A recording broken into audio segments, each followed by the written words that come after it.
10. This is the CBS Evening News. I'm Charles Kuralt, sitting in for Dan Rather. Good evening. A United Airlines DC-10 with 298 people aboard crashed, cartwheeled, and broke apart today just short of the runway at the Sioux City, Iowa airport.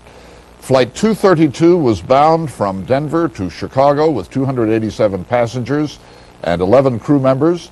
According to witnesses, the plane developed trouble, descended to 11,000 feet while they worked feverishly below to prepare for the plane coming in. The pilot apparently attempted an emergency landing when the plane experienced complete hydraulic failure, in the words of a spokesman for the Federal Aviation Administration.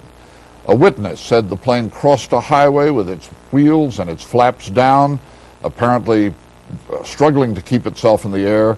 It narrowly cleared some buildings, then it crashed about half a mile from the end of the runway.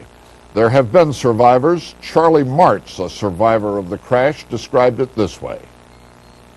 It began to yaw and dip some more, and finally we hit with the right wing down. I was on the right-hand side, and I was peeking, if you will, and saw it hit, and then just, closed the eyes and hope, and had a pillow over my head, and we rolled, and upside down and inside out and every which way. The plane broke into three pieces, and bodies all over the place. I ended up upside down. I unfastened my belt and dropped a little ways, which wasn't too bad, and the smoke's coming in. Finally, I saw what I thought was an open window, but it was flames. I said, "The hell with it, I'm going for it," and I ran through the flames. And looking at it, like, oh, I got some mud. I mean, I can't believe it. And people with feet missing and arms missing. It's the goddamnest thing I've ever seen in my life. We don't know how many others, like Mr. Martz, survived the crash of the 298 people said to have been aboard. There have been other survivors, however, and at St. Luke's Medical Center in Sioux City, Janet Flanagan, who's the Community Relations Director, is on the line with us now. Ms. Flanagan, can you tell us how many survivors have been brought to your hospital? I can tell you apparently there may be dozens of survivors. At this time, our reports show that 26 persons, victims who we call walking wounded, arrived at St. Luke's for care. These are people who literally, I'm told, were able to walk on their own power, although they were injured. We also have reports that 9 persons have been brought to us with critical injuries, many or most of those with burns. That group does include adults and children, and we're waiting to hear the outcome of that. We do also, at this time, I believe, expect more victims to arrive, whether with serious or critical wounds or, again, as walking wounded, and we're standing by. Janet Flanagan at St. Luke's Hospital in Sioux City. The DC-10 is an airplane with a history of hydraulic failures. Mark Phillips is in Washington, and perhaps, Mark, you can tell us what might have happened this afternoon. Charles, as first details of the crash came in here late this afternoon, the NTSB began assembling a crash investigation team which will head for Sioux City this evening. Until they begin their work on the scene, all causes of the disaster are largely speculation, but some conclusions can be drawn from the radio report from the cockpit that the plane experienced hydraulic failure. That being the case, the plane was in severe difficulty from the moment of that failure. But aviation experts say it was not necessarily doomed. It would provide complications for landing because of the lack of flaps, landing flaps, complications with a braking system, steering system, but for the landing, but surely no direct problems in flight. There has been a history of hydraulic problems with the DC-10. There were dozens of incidents involving hydraulic difficulties early in the airplane's history, and at least 2 crashes, one in Chicago and one in Paris, were traced to hydraulic failure. At one point, the FAA issued a directive requiring wholesale modification of the DC-10's hydraulics. And in fact, recently the plane had seemed to be over that particular type of problem. In the Paris crash of a Turkish Airlines DC-10, a failure in the cargo door led to decompression in the plane, which caused the floor to give way, cutting hydraulic lines. Later modifications had those lines being led across the ceiling of the plane. The inquiry into this crash will center obviously on hydraulics and what caused their failure. Charles? Thank you, Mark. To repeat, United 232, a DC-10, attempting a landing at Sioux City, Iowa, after a hydraulic failure, almost made it, but crashed, cartwheeled, broke apart, with 298 people apparently aboard. Some of them, we don't yet know how many, have survived. We'll have more on the crash later in the broadcast.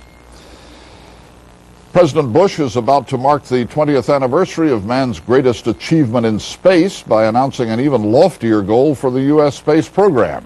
White House correspondent Leslie Stahl reports the cost could be astronomical. 20 years ago, man went to the moon. Tomorrow, President Bush is expected to set a new goal for the country, a manned space station on the moon, and an astronaut mission to Mars. Both have been strongly recommended by the President's Space Council, headed by Vice President Dan Quayle. And we must reestablish our role as the dominant leader in the world when it comes to space. But can we afford it? Building a manned moon station would mean nearly tripling NASA's budget by the year 2000. Congress passed a drug program that we're not funding. Are we now going to have a space station in place of fighting drugs here on Earth? The priorities are wacky. Most of the president's top advisors are urging him to support a new invigorated space program. But it's highly unlikely Congress will agree to spend the money. In recent days, congressional committees have slashed $1 billion off NASA's current programs, including the space station already in development. But you would rather see the money put in the space station than put in housing for the homeless. That's my personal view. I think it's a value judgment about the future versus the present. They're both legitimate claims. Does that fall in the kinder and gentler category? In my opinion, it does with respect to future generations. Well, I certainly don't think it does in terms of the kids who've appeared before the Select Committee on Children who are living in these welfare hotels and are homeless. In his announcement tomorrow, the president's expected to call for a return to the moon and a voyage to Mars in the broadest terms. There'll be no timetables and no price tags. Said one official, he knows we don't have the money for it. Leslie Stahl, CBS News, the White House. Secretary of Defense Cheney went public today trying to reverse a decision by the administration of which he is a part, which he says would amount to aiding the Soviet military. Yesterday, the Commerce Department announced it will allow U.S. computer companies to sell a broad range of desktop personal computers to communist countries. Pentagon correspondent David Martin has the upshot of that.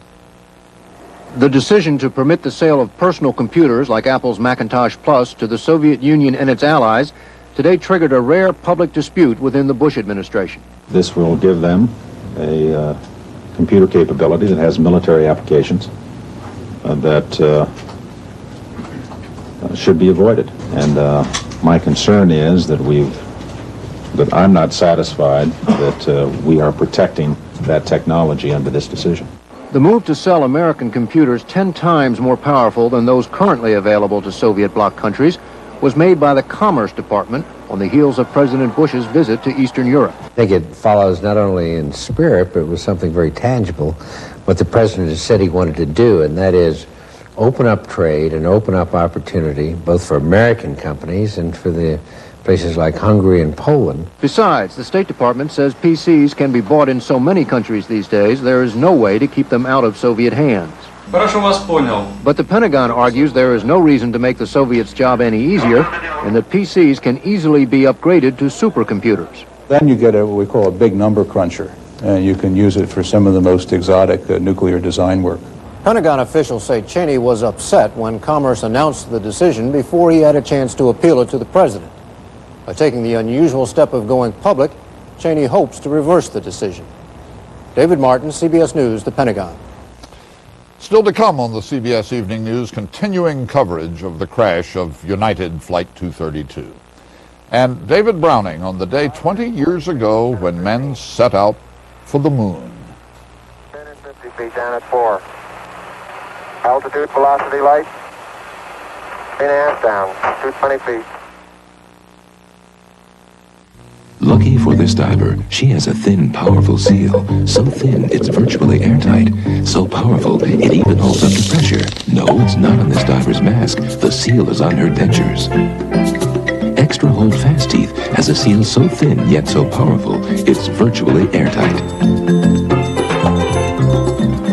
Nothing can give you a hold that's closer to real. Extra Hold Fast Teeth with the Extra Hold Seal. Nothing holds closer to real. Only Red Lobster could create an event this big. Lobster Fest 89. Lobster choices like nowhere else, starting at just $7.95. Get ready to savor sweet rock lobster or luscious Maine lobster. New platters like lobster and crab. Great lobster dishes starting at just $7.95. Kids dinner $1.95. Don't miss Lobster Fest now at Red Lobster. Friday through Sunday, it's our weekend special. Steak and shrimp just $10.95. How strong is extra strength Tums EX? Heartburn strikes, Tums strikes back. Heartburn's gone that fast. Tums EX, twice as strong, twice as fast as regular Rolaids. It's time once again for Kinko's 2.5-cent copy sale. You pay just 2.5 cents each for white letter size copies. We'll be open 24 hours a day for this 1 week only sale. Get your 2.5-cent copies at Kinko's, the copy center. Some Soviet coal miners ended their strikes in Siberia today, but others walked out in the Ukraine. Mikhail Gorbachev stepped into this crisis with a personal warning. Moscow correspondent Barry Peterson reports. It was news tonight that Mikhail Gorbachev wanted the city squares empty as thousands of miners headed back to the pits, and Soviet officials claimed the strike in Siberia was beginning to crumble. It came after high-level persuasion. The men of the mines, listening as a Politburo member, offered one concession after another. Yes to more vacations. Yes to higher pay. But in the Ukraine, the strike is still spreading. More mines closed today. More city squares overflowing, with men refusing to work. To them, tough talk and a warning from Gorbachev. He made an unscheduled appearance before this nation's parliament, the Supreme Soviet. The time may come, he said, when it will be necessary to think about what should be done to prevent the situation from getting out of hand. A clear hint that he might resort to force. But in the meantime, he has offered the miners more food and money in the hopes they will go back to work. Giving workers higher wages is bad news for Gorbachev. It will aggravate this nation's already critical budget deficit, and more, it may inspire workers in other industries to go on strike for the same concessions. But some believe Gorbachev is willing to pay the price if he can use the miners' complaints against old-line officials who blocked his reforms. Unless Gorbachev begins to make endless concessions to the workers, he has a consolidation of power that seems to me very stable. This is something that he will turn to his advantage rather than let overthrow him. So Gorbachev's enemies, who hoped the strike would fuel discontent against the Soviet leader, may discover instead that it will give Gorbachev the excuse he needs to boot them out. Barry Peterson, CBS News, Moscow. General Wojciech Jaruzelski was elected president of Poland today by the barest of margins. One vote. 269 votes were needed in the new Polish parliament. The Communist Party chief, the only candidate, got 270, with 233 against, 34 abstaining. Most members of the Solidarity opposition voted against the man who once outlawed their union.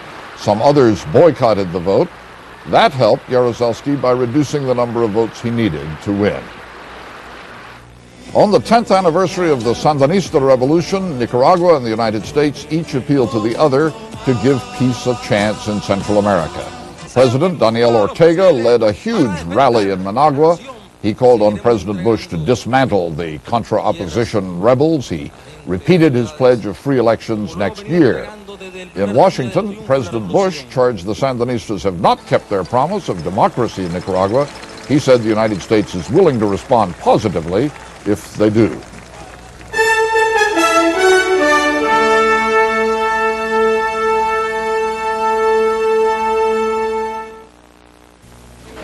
There's got to be a cure for athlete's foot. There is. Step up to the mic. Mike? Micatin. It cured my athlete's foot. It's got miconazole. There's nothing more powerful than this. Step up to the cure. Step up to the mic. Micatin. Everybody knows the pain reliever hospitals use most is Tylenol. But Tylenol is also recommended most for everyday pain by internists, family practitioners, general surgeons, and on and on. Tylenol, recommended the most by the people who know the most. Well, this doesn't look very interesting. I mean, I thought you'd have me try something a little fancier, maybe with nuts and fruit cocktail. These are nothing but flakes. It isn't at all what I expected. I like it. Oh, I get it.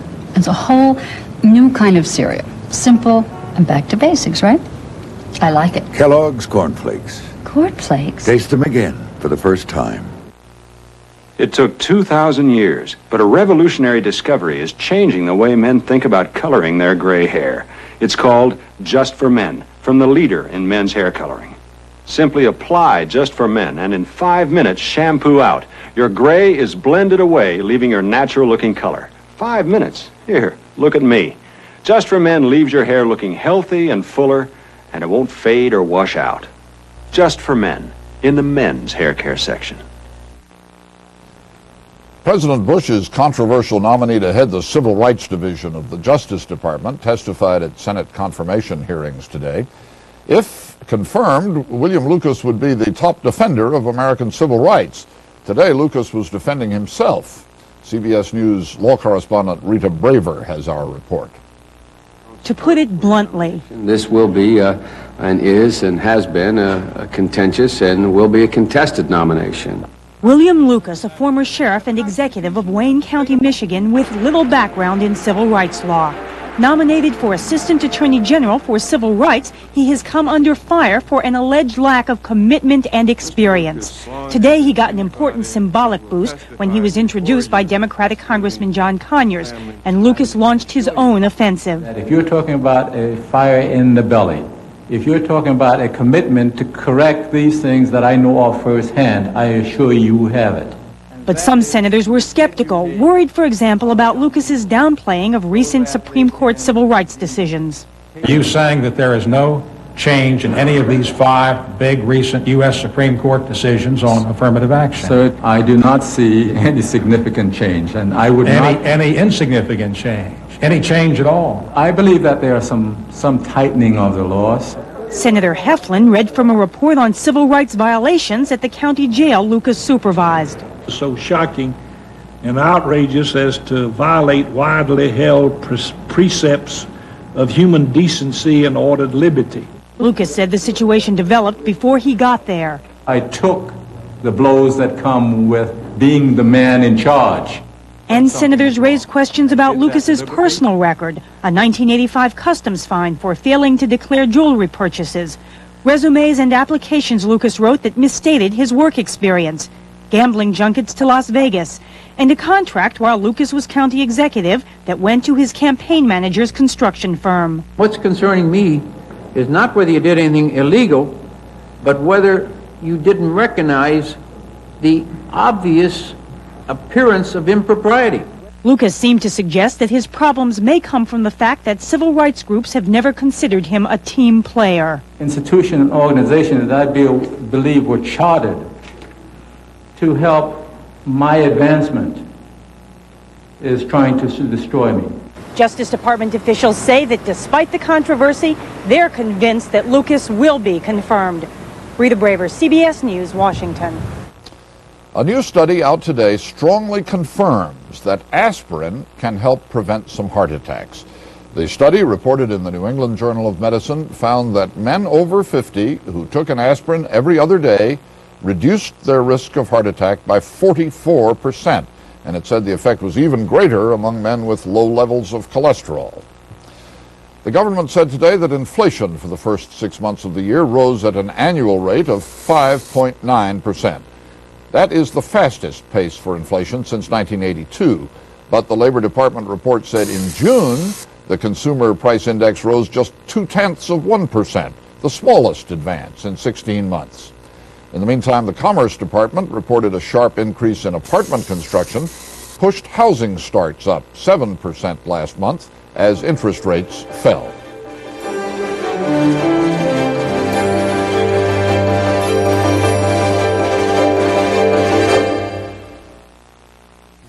Wrong number. Now I'll never get back to sleep. Nitol will help you get your Z's. Nitol helps you feel drowsy so you can get your Z's. Nitol will help you get your Z's. Meeting your new daughter-in-law. Uh-huh. With dirty dentures? I just soaked them. Soaking's not enough. Dental Cream cleans almost twice as clean as effort into 90 seconds. Twice as clean. Brush with Dental Cream or Minty Dental Gel. This business may seem like easy work, But try doing this with minor arthritis pain. For years I took aspirin, but now there's Advil. My doctor got me to try Advil for my arthritis pain. You know, one Advil is as effective as 2 regular aspirin, and that's the kind of strength I like. Advil gives me hours of relief, yet it's gentler to my stomach than aspirin. Advil does wonders for my aching joints and for my green thumb. Advil, advanced medicine for pain. Terry's family loves olive oil, but they could do without the excess fat and calories. So Terry, meet Pam. New olive oil Pam. It adds about 90% less fat and calories. I got a flat tire. Now my stomach's on fire. My day. And my Lanta, too. Introducing Mylanta 2 roll packs for double strength antacid relief wherever you are. Because my life takes my Lanta, too. If the sky is clear where you are tonight, you will see the full moon shining, which is fitting. 20 years ago tonight, 3 space travelers from Earth were heading toward man's first landing on the moon. Millions of us watched that awesome event occur on television. Tonight, in the first of 2 reports from correspondent David Browning, we will watch again, this time through the eyes of the Apollo 11 astronauts.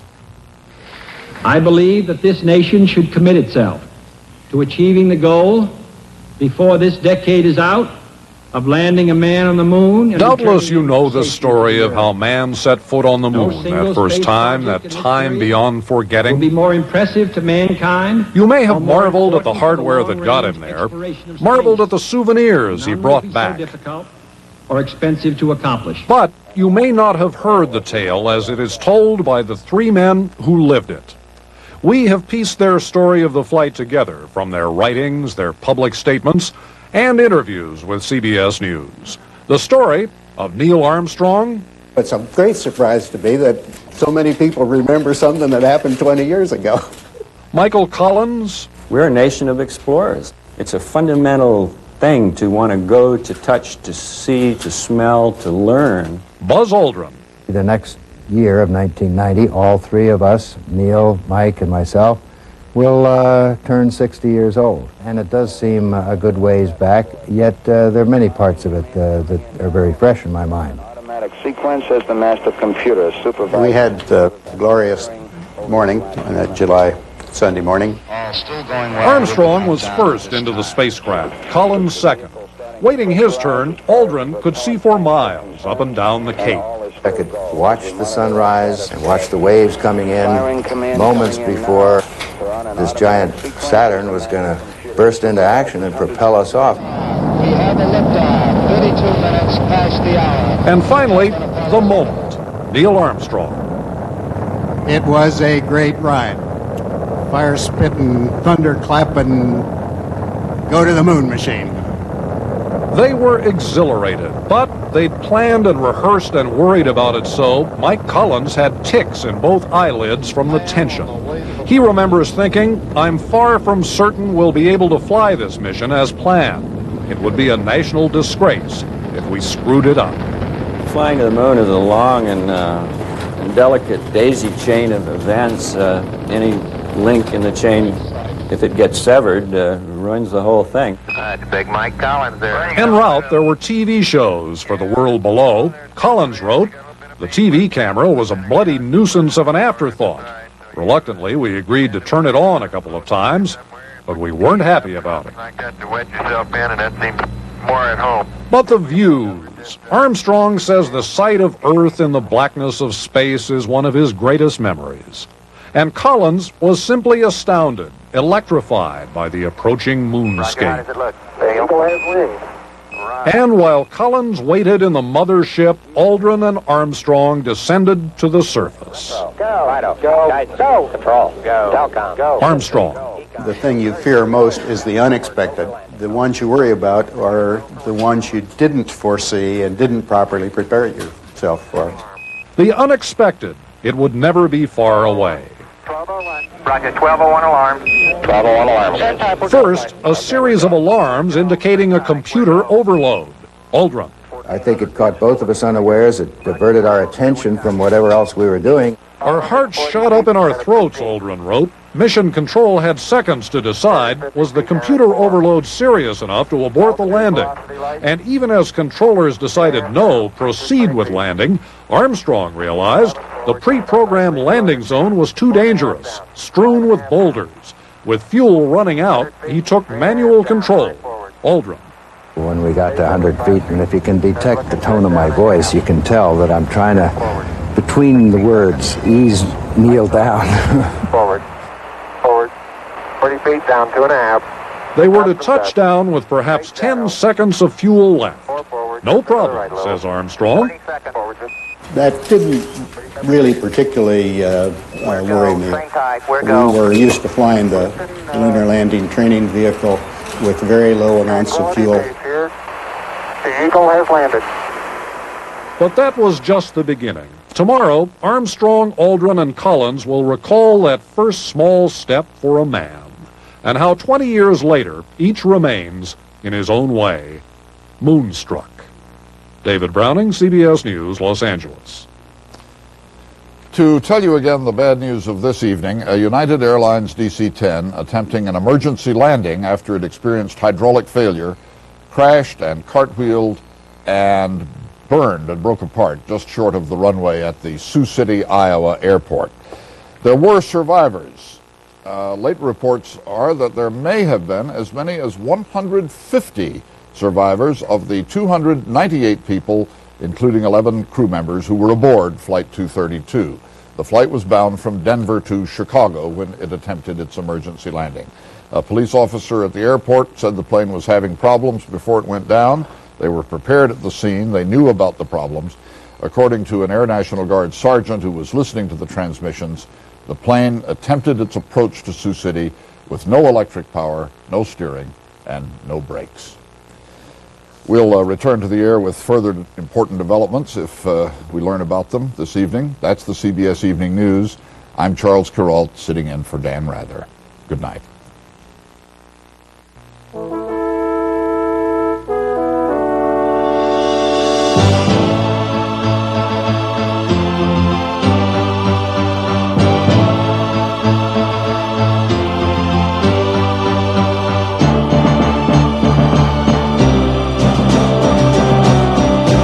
Some names just communicate better than others, which is why Harris 3M is now Lanier, the company to call for copiers, facsimile, and voice products worldwide. Today's Wednesday. For some people, just another day. But not for me, because like yesterday, and every day since recovering from my heart attack, I'm following my doctor's orders and taking an aspirin. Only your doctor knows what's best for you. So if you've had a heart attack, ask how a regimen that includes exercise, a healthy diet, and tri-buffered bufferin every day might benefit you. Bufferin's a part of my life now. Try buffered bufferin. Ask your doctor about it. Rich stain and tough polyurethane protection in one. Polyshades by Minwax. Get a beautiful finish in half the time. A finish to be proud of. Polyshades by Minwax. Unfortunately, septic systems back up. What a mess! What an expense! But Rid-X once a month adds millions of bacteria to digest waste and works to keep your septic system running trouble-free. Rid-X, it helps prevent septic system backup.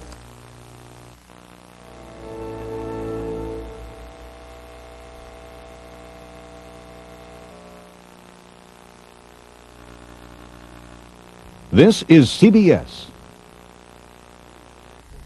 Good evening, I'm Chris Clark. Coming up next at 6, a DC-10 crashes while attempting an emergency landing in Sioux City, Iowa. We'll have what little information is available. The Cheatham County executive is reportedly facing arrest. We'll have more on the indictments being handed down. Nissan celebrates a milestone in the midst of a heated union battle. And take a journey to space with us, plus learning to care for your aging loved ones. And there's a new league and new hope for Nashville football. Eyewitness News is next. Join us. Only Red Lobster could create an event